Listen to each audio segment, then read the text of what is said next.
The Disrupt Education vlog can be found on YouTube. To hear it in podcast form, search Disrupt Education on any of the following podcast platforms: Anchor, Apple Podcasts, Google Podcasts, Breaker, Castbox, Overcast, Radio Public, Pocket Cast, Spotify, or Stitcher.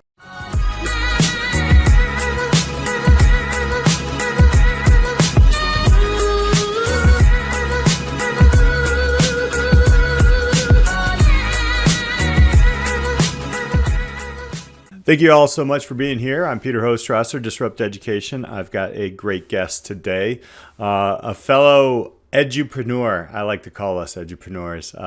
Timeri Tolnay is here, and she is the CEO and founder of EdCuration. And let's go from there. Thank you so much for being here, by the way. My pleasure, Peter. Thanks for having me. Awesome. Tell us a little bit more about you and what you're doing these days.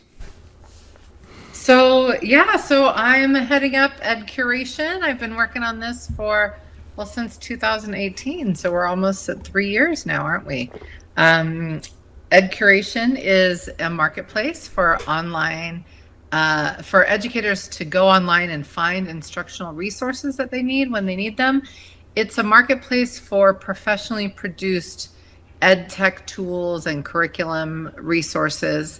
As opposed to other marketplaces that might be teacher-produced materials. These are all either nonprofit produced or corporation-produced resources. Yeah, awesome. So 3 years in, pre-pandemic. We're going to get into that in a moment. But I always am curious of us educators, edupreneurs, people who are just making changes. We all have unique education backgrounds. So can you kind of elaborate on your own education and actually being in education as well? Because you've been on both sides of the table as the teacher as well as we've all been students. I have to say we're always a student throughout our lives here. But tell us a little bit about your journey in education and what was that like? Sure. I grew up in Burbank, California, and Los Angeles in the 80s. And, those were less enlightened times than we're living in now, I think, for those of us that remember what that was like. And so I had a typical public school experience that wasn't particularly noteworthy until I attended a private university and felt like I was terribly underprepared compared to the other freshmen in my class, that they had read more and more had been required of them in high school than was required of me. And even though I had earned good grades and decent test scores enough to attend Santa Clara University, I felt not quite as well prepared as my colleagues. And so that probably motivated me to want to go into education, which I did right away. And I put myself through Santa Clara by working as a tutor and through different student outreach programs that the university offered, and really had me fall in love with the field where I've been working ever since. There's great pain points like that always adjust us. I mean, I was not a fan of school either, especially earlier on. So how did you adjust in college? Was there some specific things that you did, or did you jump on with tutors, or what was that like? So I think I managed to get up to speed pretty quickly. I just worked really hard at it, but I also needed to earn some extra funds to help pay for myself and my tuition. And so I worked all the way through, and I found that to be super motivating and inspiring. I specifically worked with a program at the time that was called Project 50, and it brought 50 students from the east side of San Jose from more underprivileged backgrounds onto the university campus, where they got to take classes for 6 or 8 weeks during the summer, and also live on the college campus for a couple weeks at the beginning and the end of the program to really get a feel of what it was like to be a college student and motivate them. And I found it very inspiring to work with these students and open their eyes to what might be possible, and continued to work in those kinds of environments to help students. What a great opportunity to kind of open some doors and help people So you did go into education, and then you started on your own as an edupreneur. Let's walk through that a little bit. What kind of things were you involved in as a teacher and an administrator? Well, I always worked in kind of high needs school districts and environments, from the Santa Ana Unified School District in Southern California, where I started my career, to Denver Public Schools, large urban school district, where I became a school-based instructional coach and then a district-based literacy specialist. Was always kind of working to provide students with greater access and equity than maybe they would have without folks championing for them. After that, I went and worked at Arupe Jesuit High School, which is a unique private school that comes out of the Cristo Rey tradition from Chicago, right? So Arupe and Cristo Rey both enable students that otherwise would not be able to afford a private college preparatory high school education to get one through their work study program, so that students would work 1 day a week at a local law firm or this type of place, and it would pay for their tuition, which was super cool, because then the lessons that you'd be teaching in English class would resonate with them differently, because they would see that they're at their law firm, they did actually need to pay attention to grammar, right, or to spelling things correctly. So worked in all those different kinds of environments, and then had the opportunity to start a curriculum company with a colleague. And so did that. And then that inspired me to start EdCuration.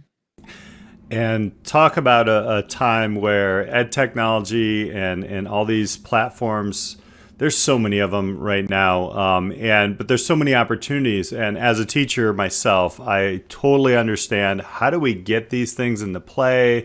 I've been in 5 different high schools. I really understand how convoluted it is. And with this, you're correct me if I'm wrong, but you're making this process, putting it in the hands of the teachers, letting them play around with it, even create PLCs with it, and create different ways that they can bring this into their students, because, well, let me guess, we're, as teachers, the ones who know the students the most, right?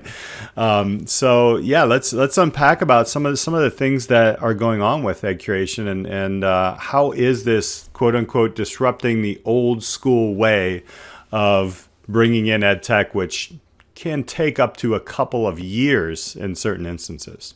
Well, after launching a curriculum company myself, to bring the kind of curriculum that we were doing in Denver Public Schools at the time to other districts across the country, I saw how difficult it was for educators to find high quality instructional materials that were right for their particular student population, and for providers of those materials to know and connect with educators that were looking either for new reading resources or student peer mentoring programs, or all the different types of learning programs that are sold into schools and offered into schools in different ways.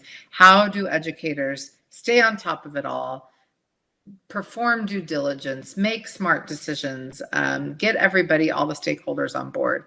So that's why we built EdCuration, is to make that whole process easier.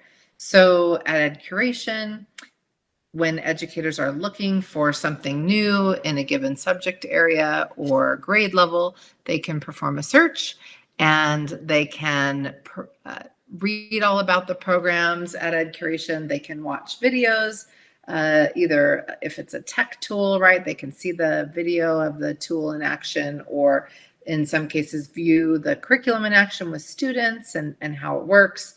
They can download research and efficacy reports and papers that talk about how well these programs are working with students like theirs.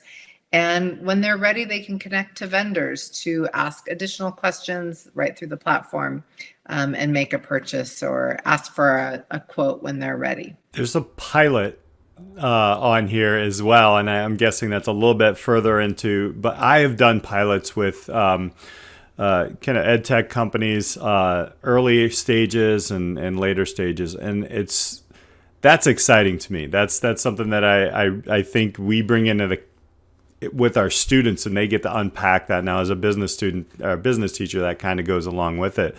What are some of the interesting things that you've seen since March 2020 when this whole COVID thing happened? Has there been any kind of fluctuation or pivots that have happened with schools and or even ed tech companies that you've noticed? Well, one thing that I was grateful for the ed tech companies right when the pandemic happened is that everyone that was able to manage to give away their tools for free during the period of the pandemic. So, March, April, May, June, some into the summer. As educators were struggling, they needed online learning resources immediately. The use at EdCuration at that time was just through the roof. They were just educators were gobbling up every sort of distance learning solution that could possibly serve them. And it was nice for the industry to respond with some free access. And so since then, educators have been able to kind of slow down and figure out what works. And we always knew that piloting programs would, it's essential, right? Because we want to try before we buy. We want to make sure that that the program does what the sales rep says it's going to do, and that it actually resonates with our students, and that it's easy, not too much heavy lifting on the parts of the teachers and the schools. And so at EdCuration, there is a pilot opportunities section, right, where companies that can make those pilots available even beyond the pandemic can advertise those opportunities, and then educators can search by things that they want to pilot and connect and try first. And to support that effort even more, we've developed what is called the Ed Trustees program. Ed Trustees are educators that really care about getting high quality instructional materials into their system, either into their school or to their district, and are willing to pilot one program per year. We're looking for these kinds of educators that really want to make a name for themselves and speak out about what works in their classroom, and they're willing to try some new tools that have come to market or that maybe their school isn't familiar with yet. Give the providers some feedback on how it works, and just continue to advocate for the solutions that are working. And so if educators are interested in that, and that sounds interesting to them, we'd welcome them to come to EdCuration and go to the program section of our website and visit Ed Trustees. You can apply to be an Ed Trustee yourself, or you can nominate other educators that you think would be really good advocates for high quality curriculum in your school to become Ed Trustees. And this gets them access to some free resources, helps them kind of forge relationships with ed tech providers and curriculum providers that are looking for feedback, and just really kind of amplify their voices about what's working. So we look forward to working with more Ed Trustees this year. So looking into the future, what I love about that program is where you're actually you're curating, right? But what do you see happening in the future? And this is your best guess of how are you going to see, how do you feel education systems are going to adjust and embrace even more technology and these technology companies that have some unbelievably great things that are evolving out of that. But how do you see the future kind of unfolding after the pandemic? Well, I think that the silver lining for education with the pandemic, of course, is that we knew that we needed more adaptable, flexible methods for students to be engaging with content. But education's been kind of latent in adopting some of the newer tools. And so the pandemic really pushed us to need to do that more quickly. I'm glad that students are going back to the classroom, and that especially some of our youngest learners can be learning hands-on and don't have to be in front of a screen for 8 hours a day. Of course I am. And I think that schools and districts will make intentional decisions to purchase more flexible solutions, right? That that are hybrid, that maybe have some hands-on components to the learning activities, but also where students can access content online. I think some solutions are all digital and those work really well in some settings, but I think even the best implementations of those are teacher supported. So even when we have very personalized learning journeys for students and playlists where students are engaging in kind of self-directed lessons, that still the teachers can come in and put, offer some small group instruction to certain groups that would benefit from that in certain ways. And so my hope for the future of education is that we learn from this experience and that we continue to design classrooms for diverse learners that are very flexible and enable students to access content in a variety of ways. I hope that too. And, this year has been a tremendously challenging and fulfilling year all in one. I don't even know how to say it, because it's really a learning journey. And I completely agree with that. I think that's just a wonderful look at it and how we take our successes and failures, add in some more advantages to where we can open up the world of learning for our students and our teachers, some coaching models, mentoring models, and things like that. I want to give you a chance to let people know how can they connect with you, how can they connect with the company, and we're talking both on the technology side as well as teachers and looking for those outstanding teachers that are going to help out too. Thank you, Peter. Yeah, so check out EdCuration.com and you can search right away for the types of resources that we're curating on your behalf to help you with any upcoming purchases that you're needing. EdCuration doesn't take a cut of your purchase at all. We just can enable you to kind of perform the due diligence on the site, compare different products against each other, much like you would a car, right? So they can see which programs are standards aligned and which programs have research and efficacy studies, and what the different price points are of the different programs for some kind of initial research. And then, of course, they can click on pilot opportunities and see what they might be able to try before they buy. And they can navigate to become Ed trustees to more officially kind of engage in these relationships with piloting certain types of instructional materials. So thank you for the opportunity to share about EdCuration with your audience. Yeah, 100%. It is just it's just a great way to connect. And I think the more and more we connect communities worldwide with educators locally, it's just a wonderful thing for everybody. And I think you're doing a great thing. I really have checked out this platform. My wife is a reading specialist. She's dug into it. She's like, wow, this is kind of cool. And really, thank you so much for disrupting education and being here on the podcast with us, Timeri. Thank you. Thanks, Peter. Thanks for the opportunity. All right. Thank you all, listeners. We really appreciate you and your support. Hit that subscribe button. Until next time, we'll talk to you later.